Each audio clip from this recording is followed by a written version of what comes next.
Boom barrier installation में करना क्या होता है, बस 4 फास्टनर गाड़ने होते हैं और 2 तार जोड़ने होते हैं।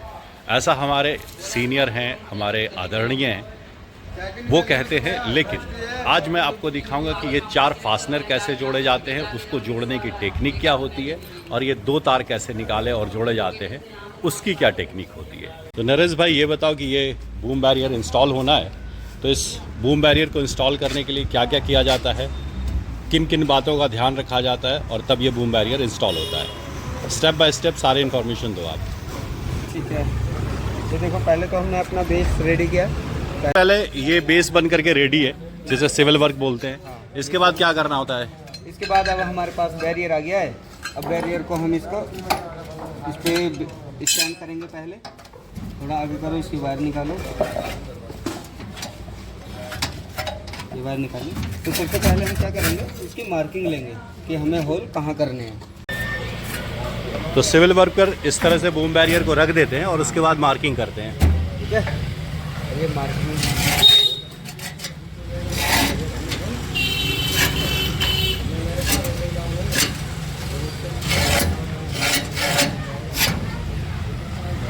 इस तरह से मार्किंग करने से क्या होता है नरेश भाई? इससे क्या होगा, जो हमारे जो होल होते हैं ना, वो डिफरेंट नहीं होंगे, बिल्कुल सही पॉइंट पे हमारे जो मार्किंग होगी वो होगी, और वहीं हम हैमर करके होल करेंगे।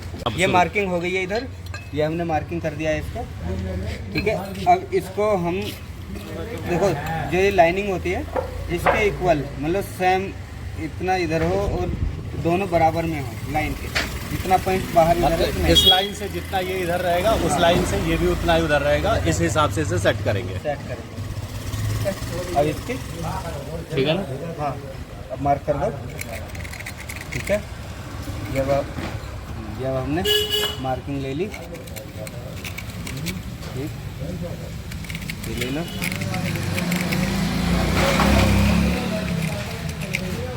ये होगी हमारी मार्किंग। अब यहीं पर हम ये मार्किंग आ गई इस पे। अब यहीं पर ड्रिल होगा। हाँ, अब यहीं पे हम ड्रिल करेंगे। फिर उसमें क्या करेंगे हम, फास्टनर, ये हमारे फास्टनर होते हैं, ये फास्टनर, उसमें फास्टनर करेंगे। क्या साइज का फास्टनर है ये हम 14 mm का ये फास्टनर होता है। हाँ। 14 mm की बिट पे हम इसको हैंग करते तो ये 14 mm के फास्टनर के लिए कितने mm की बिट रखनी होती है? हैं। इसमें 14 mm की ही जाएगी। 14 mm की ही बिट जाएगी। 16 की या 10 की क्यों नहीं? 16 की अगर हम करेंगे तो उसके लिए क्या होगा, ये इसमें गैपिंग ज़्यादा हो जाएगा, फास्टनर बाहर निकल सकता है, इसलिए लूज रह सकता है, और वो हमारा जो बैरियर रहेगा वो हिल भी सकता है। तो फिर जो निशान लगा था उस पर ड्रिल कर लेंगे।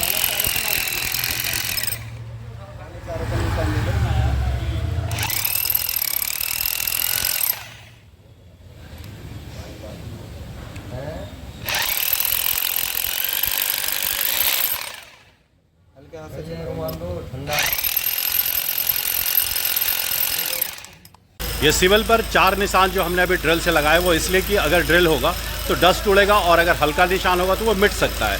इसलिए ड्रिल मशीन से 4 निशान पहले गहरे निशान बना लेते हैं, और उसके बाद इस तरह से ड्रिलिंग की जाती है, तो निशान मिटने का डर नहीं होता।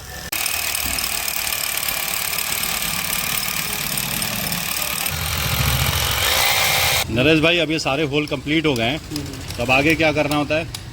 ये फास्टनरों को हम इसमें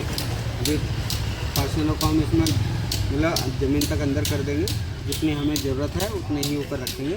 ये जो फास्टनर डाले जा रहे हैं नरेश भाई, ये कैसे पता करेंगे कि कितना ऊपर रखना है और कितना अंदर डालना है? जैसे हमें एक तो ध्यान में रखना है कि हमारा जो बैरियर का बेस है वो हाँ। किस हाइट पे है। जैसे यहाँ पर ये जो हाइट है, हाँ, दिखाना जरा हाइट। ये देख रहे हो आप, ये हाइट है, आज इसी के इक्वल है। तो ये, और फिर एक एंगल इसके ऊपर आनी है, तो डबल हमें वो रखना है। लगा वहाँ पे, मारो। ठीक है, बस। तो इस तरह से दोनों एंगल को पहले चिपका लेंगे, और उसके बाद जो हाइट बचेगी वो हाइट रहेगी जो यहाँ पर इंस्टॉलेशन के लिए बाहर निकाल करके रखेंगे। रुको देख लो एक बार। ठीक है, रुको, बस ठीक है, ये हो गया बराबर। ठीक है, अब इनको हम खोल। नरेश भाई ये कितने नंबर का बोल्ट है और ये पाना कितने नंबर का है? ये 18-19 का पाना है जो हमारे पास है। ये 19 नंबर का ही बोल्ट होता है। ये 19 नंबर है। तो 19 नंबर का ही ये बोल्ट है जो हमारे पास है। फंसाना जरूर।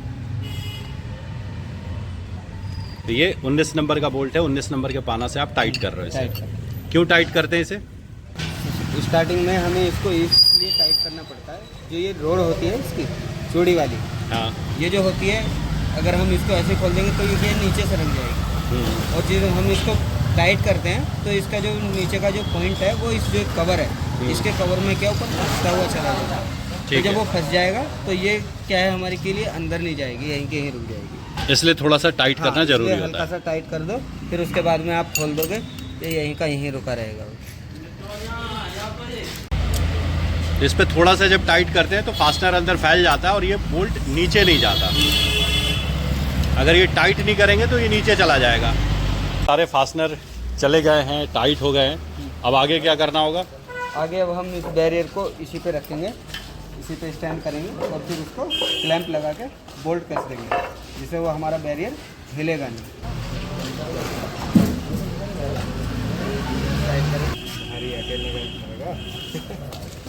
नरेश भाई ये बूम बैरियर अपनी जगह पे रख दिया गया है। अब आगे क्या करना होगा? आगे ये हमारी एंगल है, अब इस एंगल को हम इस पर टाइट करेंगे। ठीक रखो है। दोनों को, ये हाँ इसको भी रखो, ये दोनों, ठीक है, ये आगे दोनों, ठीक है। अब इसमें वाशर लगाओ।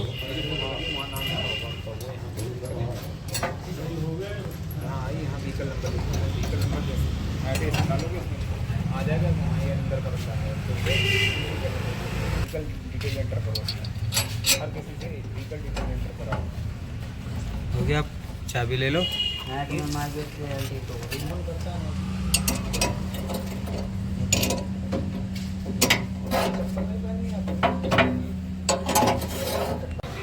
तो अब ये सारे नट टाइट हो गए हैं, फिर क्या करना होगा नरेश भाई? अब हमें बैरियर को पावर देनी है, ठीक है। अब ये बैरियर की पावर हम इस एमसीबी में कनेक्ट करेंगे। ये एमसीबी कहाँ होता है? ये एमसीबी बैरियर में ये आपका यहाँ पे लगा होगा, हाँ। पे, ठीक है। इसको निकाल लो। इस एमसीबी को निकालते कैसे हैं? ये क्या होता है, इसमें लॉक होता है। ये एक तरफ ये फंसता है, दूसरी तरफ लग जाता है। जैसे हम इस साइड में करेंगे, ऊपर से लगाएंगे, जैसे थोड़ा प्रेस करेंगे वो लोग दब जाएगा। ये अगर मान लो अब हम इसको निकालेंगे तो नहीं निकलेगा। क्या करेंगे, इसको नीचे की तरफ प्रेस करेंगे और इसको ऐसे उठा के ऐसे निकालेंगे। ये एमसीबी है इसकी, और एमसीबी में ये लॉक होता है। इस लॉक को लगाने के लिए यहाँ पर लेके इधर से दिखाओ, इसमें दिखेगा ठीक से। कैसे लगते लगाओ? ऐसे फंस खाएंगे, ऐसे ऐसे पे दबाएंगे और ऐसे लगाएंगे और निकालना। प्रेस करेंगे, ये प्रेस करेंगे ऐसे निकाल। ठीक है। अब ये एमसीबी बाहर आ गई तो वायर लगाने हैं, तो कौन सा वायर है और कितना एमएम का वायर होना चाहिए ये बताओ नरेश भाई। देखो वो डिपेंड करता है हमारी मोटर पे, मोटर हाँ। हमारा कितना लोड ले रही है, तो उसके ऊपर ही डिपेंड करता है कि हमें वायर कितनी स्टेम में लेनी चाहिए। वैसे क्या स्टैंडर्ड साइज क्या है वायर का? 1.5 mm या 1.5 स्क्वायर एमएम बोलते हैं उसे, है ना? होता है वो वायर हमारे लिए बेटर रहता है, कनेक्शन के लिए भी और वैसे भी। अभी आपके हाथ में जो वायर है ये कितने एमएम का ये है? 4 mm की डाली हुई है, ये 4 दिखाओ mm की इसमें। वायर है। ये 4 mm है, लेकिन आप इसमें 1.5 स्क्वायर mm या 2.5 mm वायर भी यूज कर सकते हैं। वायर एल्युमिनियम का नहीं होना चाहिए, कॉपर होना चाहिए। कॉपर होना चाहिए। नरेश भाई अब आगे क्या करना होता है ये बताओ। अभी देखिए इस एमसीबी में हमने प्लस पॉइंट किधर दिया हुआ है, जो लाइन जाएगी और न्यूट्रल जाएगी, ठीक है। हाँ। ये हमने जैसे कार्ड में देखा है ना, तो कार्ड में ये हमारा क्या है, ये लाइन है, ये न्यूट्रल है, ठीक है। तो हमारा लाइन इधर आ रहा है और ये न्यूट्रल इधर है, तो इसी हिसाब से लाइन को जो देंगे हम लाइन की तरफ देंगे, ठीक है। और न्यूट्रल जो आएगा हमारा ब्लू पे आएगा, ठीक है। तो इसी हिसाब से जो रेड है, रेड की तरफ ये हमारी लाइन आ जाएगी। पहले इसको टेस्टर से लूज कर लो। रेड से पावर की सप्लाई जाएगी, हाँ। और ब्लैक वाला न्यूट्रल रहेगा। हाँ वो न्यूट्रल रहेगा, लाइन और न्यूट्रल दोनों जाएगा इसमें, ठीक है। इधर आ गया हमारा ये लाइन, इधर हमारा टेस्टर जलता है, तो इस पे लाइन आ जाएगा और दूसरी तरफ ब्लू की तरफ आ जाएगा हमारा न्यूट्रल।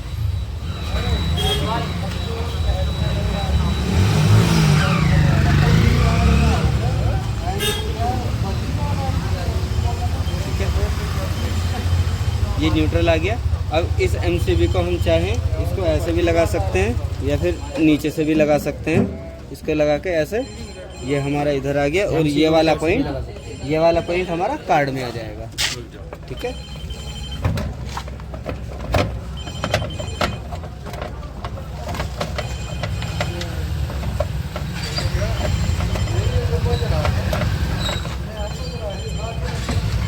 मतलब